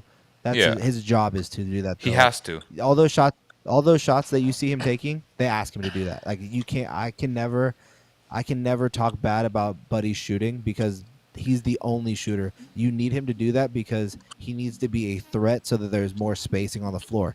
That's why he's guarded every time he crosses the half court line. Just watch. There's games, especially when he gets hot, they will guard him as soon as he crosses half court, so he cannot get any open shots. So I don't judge him on the shooting. It's for me, it's just purely the defense, and he has Buddy blunders.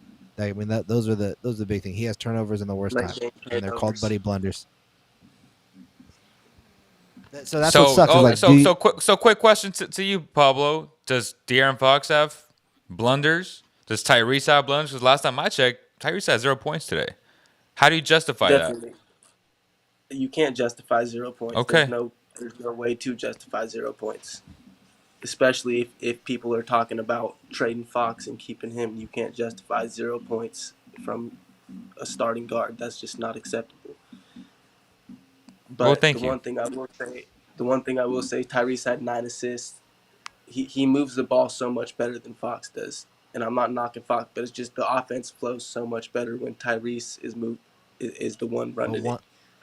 One has to have the mindset of I have to take this team as a scorer, and one wants to get everybody else involved. And that's why Yep. I don't know, to your first question, how good would they work? It's not going to work if Tyrese Halliburton is going to be too Correct. passive, because you don't see many lineups. And I keep bringing up Indiana, and I don't know why this continues to happen for me. But if Tyrese plays the way that he did, he's playing just like TJ McConnell. And you're not going to see a lot of lineups of TJ McConnell and Brogdon on the court. So it's he needs to shoot the basketball. It's not that he's a bad shooter, but you're going to fall into the same problem that Fox falls into, where they're going to dare you to shoot, and either you shoot it or you don't. And right now, Halliburton doesn't want to shoot. He wants to get everybody else involved, because I believe he thinks if you get everybody else involved, the team will play better. And while that is true, I'm one of those people that says swing the ball, swing the ball. The offense doesn't allow you to do that, because the offense is so one-dimensional. That's why there's so much dysfunction with this roster and with this offense. So say we shoot for the Simmons trade, would you guys give up Buddy and Halliburton? Because if we give up Buddy and Halliburton, Yes. who's going to shoot the ball on our team? Who's going to shoot the ball? It's a great question, but yeah, well, you figure it out later. That's what I was going to say. The difference. I With me, my mindset was in that Christian Wood deal, I thought he was under 4. He's only under a 2-year deal. So that's what makes me a little wary about that initial deal. But with Ben Simmons, I know you have him for 4 years. And that's a real franchise centerpiece building block next to a guy in De'Aaron Fox. You can go start finding real shooters just on, like, Eric Gordon, a veteran, to put next to these young guys. Even a guy like tonight, Isaiah Joe, right?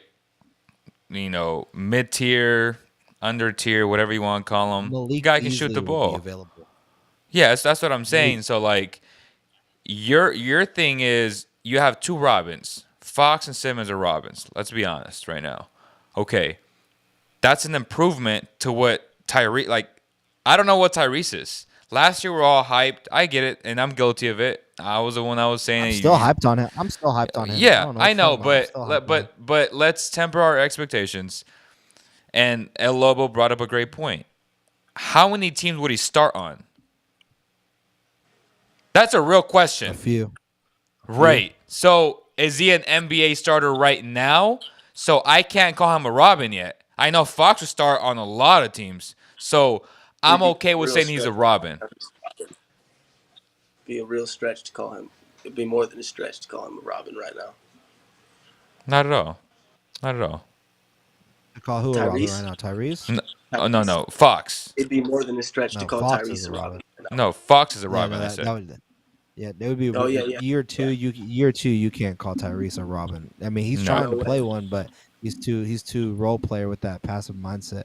So To answer your that was a good question, question, full circle, the answer is no right now. I mean, I just expected a lot more from Tyrese this year, and his tendencies don't really mesh well with the other counterparts of his team. And it doesn't mesh well with this one-dimensional offense, which, again, I was shocked that Thompson called Gentry an offensive genius, which I don't know about that one, bud. I'm gonna just say we'll see. I'm not gonna say no. I'm just gonna say we'll see. We're only 20 games, 19 games into year 2 of Tyrese. Maybe he finally says, you know what, I'll stop being passive and I'll shoot, and then our whole mindset changes. Because if he can pass and shoot and actually hit that floater again, I mean that pick and roll game would be gross if that can make that happen, and they can build an offense where Fox can slash. There's potential where it could work. But Yeah. as of right now, it doesn't. For sure. Do I think it can work for the future? As of right now, if you're asking me, 19 games into year 2 of Halliburton and first year of Fox Halliburton combo, I'm gonna say I don't know. Maybe, but as leaning more towards what no. they were going for, I don't think it's supposed to be a 3-year thing. It was supposed to be them Right now. right off the Yeah. bat, playoffs this year. The and that's not- Kings that's wanted not- playoffs. Right. It's Agreed, 15-year Pablo. drought. The Kings are always going to be aiming for the playoffs, bro. That's what I sucks. think They have to. Jeremy They can Grant- keep reaching. We should go for Jeremy Grant though. Thank you. Would you do the deal that I've been proposing, which is 2 firsts, Thompson and Bagley? Done. Yeah, like it's not even the question. I don't know why people are even questioning that. That's crazy to me. What Jeremy Grant averaged last year? 25 a game, 22 Yeah, a like game. he's a capable. Like we don't need him to do that, but I'm just saying I can't say something about a lot of guys that can put up 25 points a game. Like that's pretty good, But not just that, he's a good defense. Jeremy Grant would be right?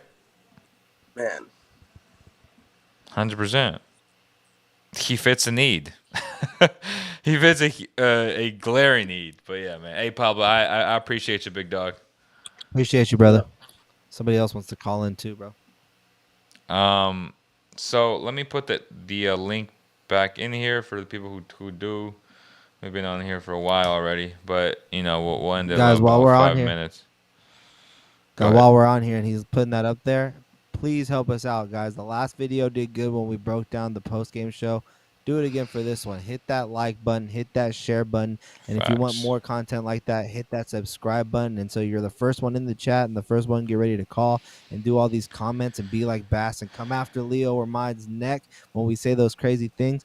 Hit that bell button so you're the first one in, the first one notified when these things do go live, bro. Because we do appreciate all that support. I really do. It's cool to see all that stuff. I wouldn't be opposed to trading Fox for a star and keeping Buddy because Halliburton also makes Holmes way better compared to Fox and unlocks him as a premier offensive big. It's a good point, but I still need to see more from Hallie for me to say that. Like if Hallie, as Vince alluded to, like if he's like good, then yeah, then I'd be willing to trade Fox. But as of today, hell nah. What's up, G? I feel like as of today is that. Hey, what's up, guys? What's going on? Picture. How you doing, What's brother? up, brother?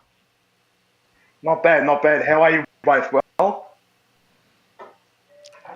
I'm disappointed. can you hear me? Yes, sir. Yeah, basically, I'm just calling today to. I was listening to Sam Amick the other day, and he said that Fox is disgruntled at the front office about how they drafted back-to-back guards in back-to-back years. And he said his body language has been off this year. Is that possibly why? And I noticed that when Tyrese has the ball, Fox just goes to the corner and just hides there. Everyone on the team does that. That's why the offense is one-dimensional. I'll answer that Yeah. part right off the get. Go ahead, Leo, if you want to address the other stuff. That's interesting. I was actually talking to Sam on Friday. He said he'd come on the pod as well, but he didn't. We didn't touch on that. But it does. And then I was talking to Fox's agent that same day as well, and we had a pretty good conversation. But that didn't come up as well, and that's interesting. I haven't really thought about it that way, but. Hey, like Fox got his way in 18. He got his running mate. Didn't work out. You know what I'm saying? Like he wanted Bagley. Like he didn't want Luka. So that worked out. Yeah. And I've got a couple of trades for you. Let me see what you think. Go ahead. I'm ready. Ball for Marvin Bagley. Done. Yes. And Davion and a second round pick for Cam Reddish. I love Cam Reddish. He'll be perfect, just the player we need. A tall wing that can 3-and-D guy. Athletic. That's so tough for me. I wouldn't even do pass. that. I would I'd wait. pass. I would wait until Cam hits free agency because Atlanta can't afford him. They're gonna have to choose me between too. Hunter and him. I'd Yep. wait. Yeah, but I'd wait. no one's going to come to Sacramento in free agency. Come on. That's true. I don't think he's gonna get much. I don't think he's gonna get more money than what the Kings would overpay for, because the Kings Yep. had to overpay for Rashawn Holmes. I mean, Rashawn Holmes had a potential offer to go to Charlotte until they changed course and went with Mason Plumlee. So then, I mean, the Kings offer the bag. And you Well, have to take that type of I'll bag. say that if they don't trade for Mason, they would have offered Rashawn $16 million per season, and Kings wouldn't have Rashawn Holmes right now. They'd be playing with Alex That's what I'm Len, saying. which is unfortunate. That's what I'm saying. So What about, I would wait.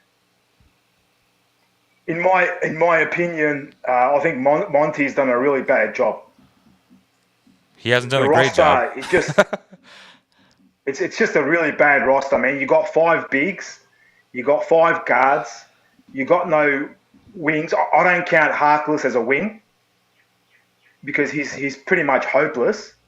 Yeah, he's not very good. But Barnes is pretty much the only wing we've got, and he does his best every game. I really like Barnes. That's what I'm saying. That's why I want Cam Reddish. I'm not mad And at did you. you guys see Did you see the conversation between Buddy Hield and Doc Rivers after the game? Buddy said, Hield "Trade covered for his me." shirt. Yeah, and then Doc Rivers said, "Oh, we're having some talks." If you read his lips, he said, "We're having some talks." That's good. Did you see that? December No, I December didn't. 15th is around the corner. December 15th is around the corner, man. We will see. We'll definitely see. But To answer your thing about this, I think it'll happen before, honestly. I mean, it could. do you think Buddy Hield's going to be enough to get Ben Simmons, though? It's going to be those first round picks that are going to be good enough to get Ben Simmons. Yeah, it's going to be Buddy and those picks, and if whether or not Bagley. they're willing to give up Tyrese, and I would in a heartbeat, but that's me. You're gonna have to go give up a full package for Ben Simmons, a defensive player of the year candidate, a person that slides into the power forward spots, give you Holmes, Simmons, Barnes, God, that's and nasty. Fox, like that right there. You have now the opportunity to look at and potentially play Davion as a starter. So That is yeah, so man, I mean, true you're as gonna have to well. go- That is so You- true as well. like you'd have to give up the bag for him. So And maybe they give up Isaiah Joe, and you bring in a cheap option as a shooter, so someone to but replace Buddy's. that would mean though, you'd have to know this though. If they make that type of deal, you're fully committing to defense. Like this isn't a Yes, fast correct. pace, up and down 3-point shooting team anymore. Like Monte would be building a defensive team for this year. And the cool thing about the centers that you're talking about, how they have so many, those are all 1-year deals. I think they even have team options on the second year. So you can go get more shooters later on. But for this year, for this season, if they make that type of deal for Simmons, it's going to be a full different mind scheme or play scheme, everything. Like it's going to be defense first and a lot of cutting. and a You lot probably of go mid-range get twos. somebody like I Malik hope they Monk give next Court year. Moss. I'd hope that Yeah. they can get The good Court thing Moss about- in return. The good thing about having Ben Simmons and Davion on defense, that way you could hide Fox on defense. You could hide Fox on defense because he doesn't play any defense, so that would be He's excellent. not engaged though. He can play defense. He's just not engaged right now. Right. And why, That's, I mean, I was about to say that. That's what I mean.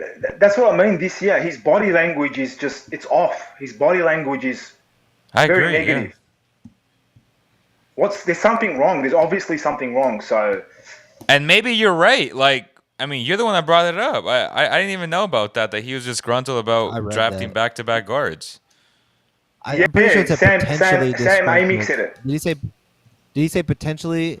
I think he said that his body language is showing and that he's potentially disgruntled because of those choices. I don't know if he said that it's Yeah, that but he is. if I'm the max level point guard on a team, and in back-to-back years you get 2 other point guards, I'd be disgruntled They as need well. other- It would show me that you don't believe in me.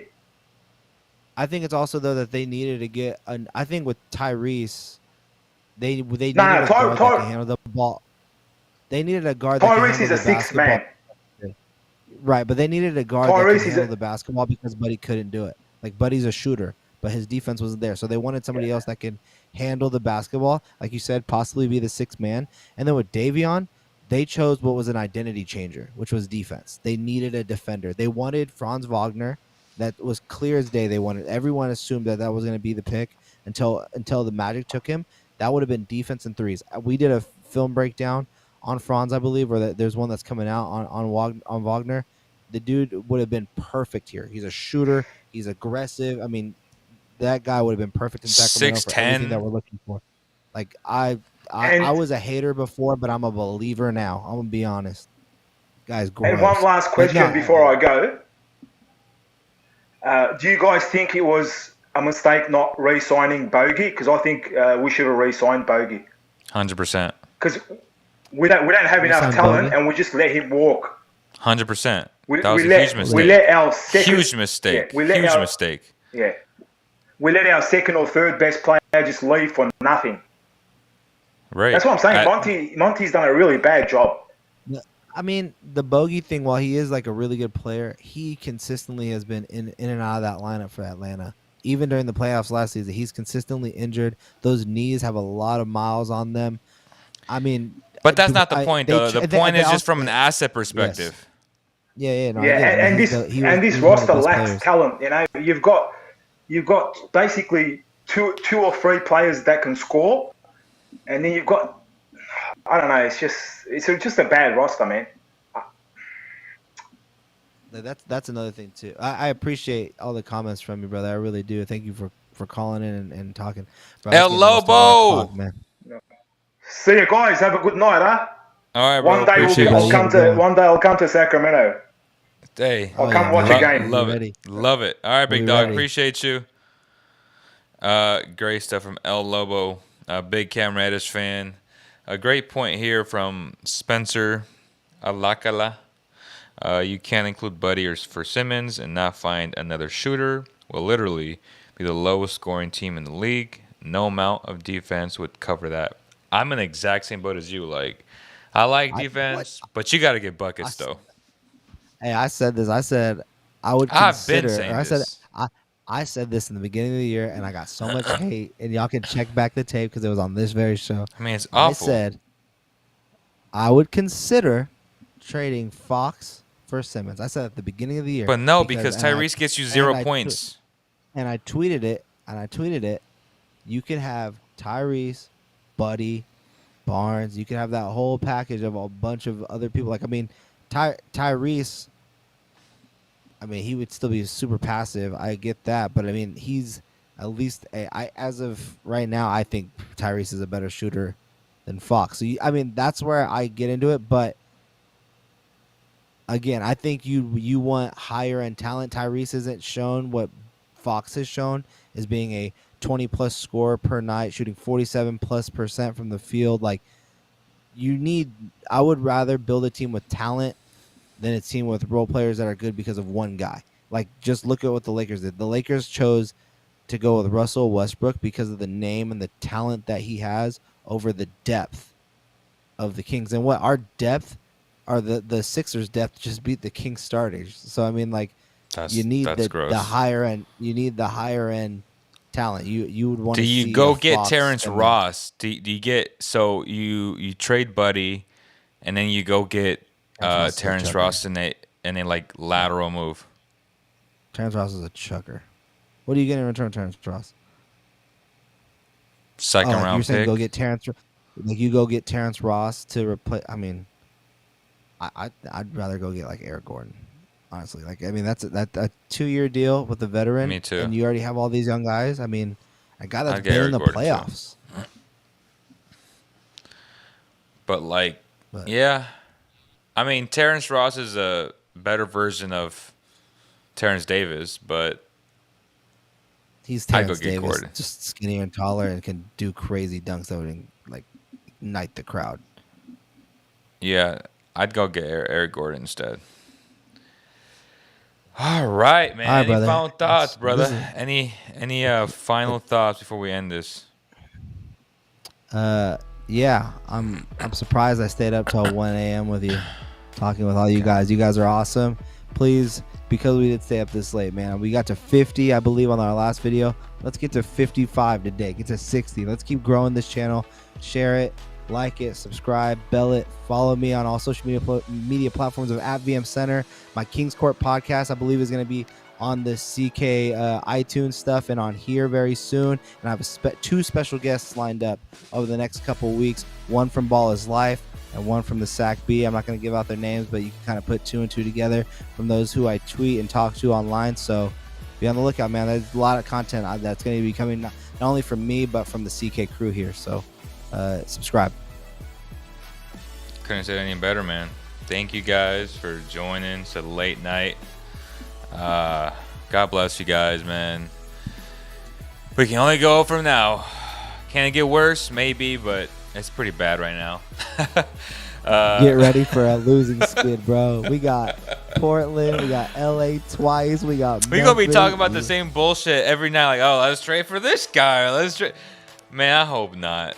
Y'all better come with some packages. Y'all better go to Fanspo and at me. I'm ready to talk. I'm ready to But talk. save it for the show. Save it for the show. All right, y'all. Thank you guys so much, and we'll see you guys on the next one. Peace.